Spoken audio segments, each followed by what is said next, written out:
तर कधी कधी स्वामी थेट बोलत नाहीत, पण जेव्हा बोलतात ना तेव्हा झोप बी जाग करून टाकतात. त्या रात्रीच असंच कायचं घडलं. स्वप्न वाटलं पण जीव थरथर कापला. सकाळी उठल्यावर समजलं हे साधं स्वप्न नव्हतं र. स्वामींचा इशारा होता र.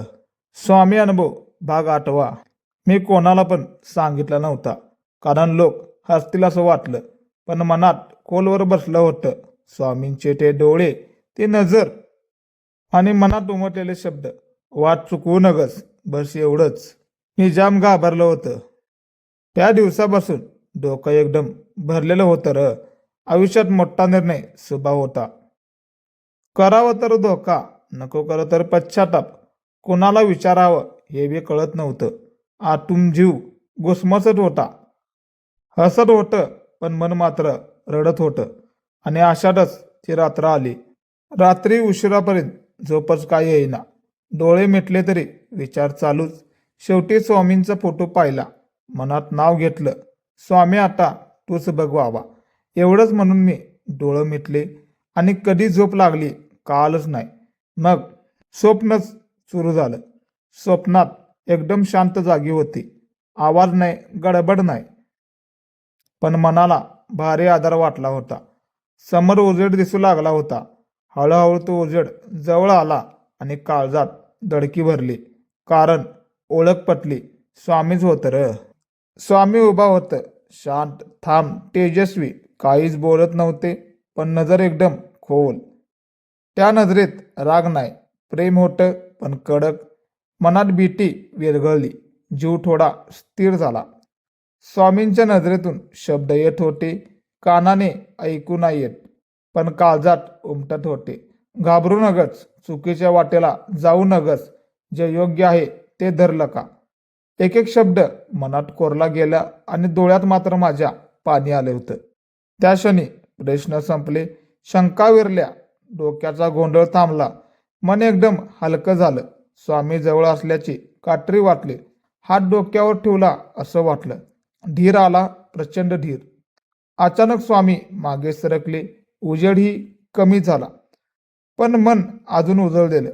स्वप्न संपत होतं पण अनुभव सुरू होत होता. झोपेतून दचकन जागा आलो. हृदय थोडा जोरात धडधडत होतं, पण भीती नव्हतं र. सकाळी उठल्यावर पहिलं काम, स्वामींच्या फोटोला नमस्कार. कालच्यासारखीच नजर, तेच शांतता.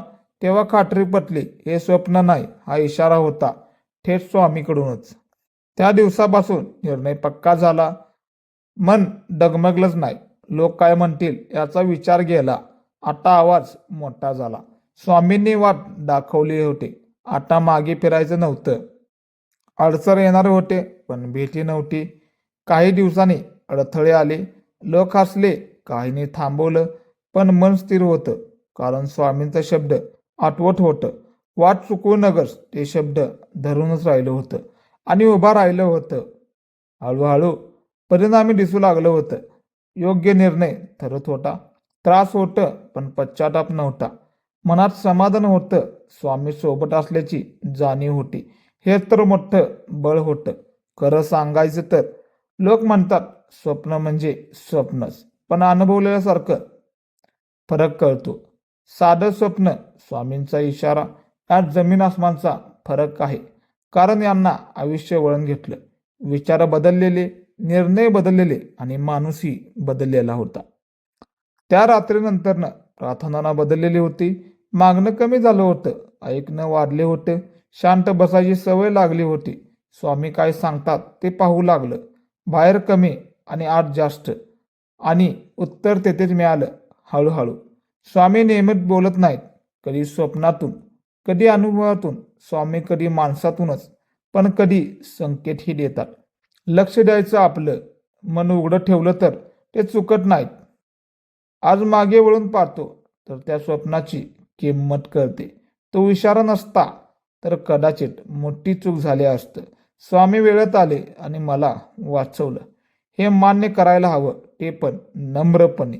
आज बी कधी कधी गोंधळ झाला तर ते स्वप्न आठवतं आणि मन शांत होतं. कारण दिशा ठरलेली आहे. वाट बदलायची गरज पडत नाही. पाय आपोआप चालतात. स्वामींवर पूर्ण विश्वास आहे. पूर्ण. सगळ्यांना असे अनुभव येत नाहीत, पण यायला हवेत असं बी नाही. श्रद्धा खरी असेल तर संकेत नक्की मिळतात. स्वामी बोलतात, पण ऐकणं आपल्यावर आहे. मन शांत असेल तर सगळं कळतं. हा अनुभव सांगताना अजून बी अंगावर काटा येतो. कारण तो खास आहे, वैयक्तिक आहे, पण सांगितला कारण कोणाचा तरी विश्वास वाचावा, कोणाला तरी धैर्य यावा, एवढंच येतो. बाकी काय नाही. आज जर तू संभ्रमात असशील, निर्णय अडकलेला असतील, तर एकच कर. स्वामींचं नाव घे. मन शांत ठेव. उत्तर येईल. कधी कधी स्वप्नातून, कधी कधी अनुभवातून. स्वामींचे मार्ग गूढ आहेत, पण चुकीचे नाहीत. ते आपल्याला सोडत नाहीत, फक्त आपली वाट पाहायला लावतात आणि योग्य वेळ आली की थेट काळजात बोलतात. हा अनुभव त्याची साक्ष आहे आणि खरा आहे. त्या रात्रीनंतर आणखी जवळ वाटतात.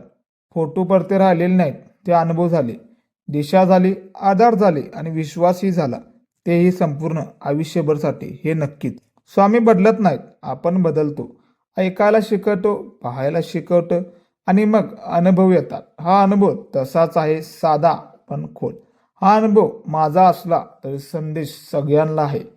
योग्य वाट सोडू नगस. कितीही अवघड असलं तरी स्वामी सोबत असतात, हे लक्षात ठेव आणि पुढे चालत राहा, न घाबरता. आयुष्य वळणावर आलं पण कोसळायला नाही, कारण स्वामी पाठीशी होते. हेच मोठं भाग्य, हेच मोठं बळ आणि हीच खरी कृपा. मन डोलावर स्वीकारलेले मनापासून. म्हणून हा अनुभव मानला. नावासाठी नाही, प्रसिद्धासाठी नाही, फक्त श्रद्धेसाठी मानला आहे र. आणि स्वामींच्या कृपेसाठी आणि साक्षीसाठी. वाचणाऱ्याचे मन स्थिर व्हावं र, एवढीच इच्छा. बाकी स्वामी पाहतीलच की. स्वामी कधी स्वप्नातून बोलतात र, कधी कधी अनुभवातून. हा अनुभव त्यांचा जीवन उदाहरण आहे. मनाला लागला असेल तर हा अनुभव शेअर करा. अजून स्वामींच्या अनुभवासाठी चॅनेलला सबस्क्राईब करा. श्री स्वामी समर्थ. आणि शेवटी श्री स्वामी समर्थ याला विसरू नकोस र.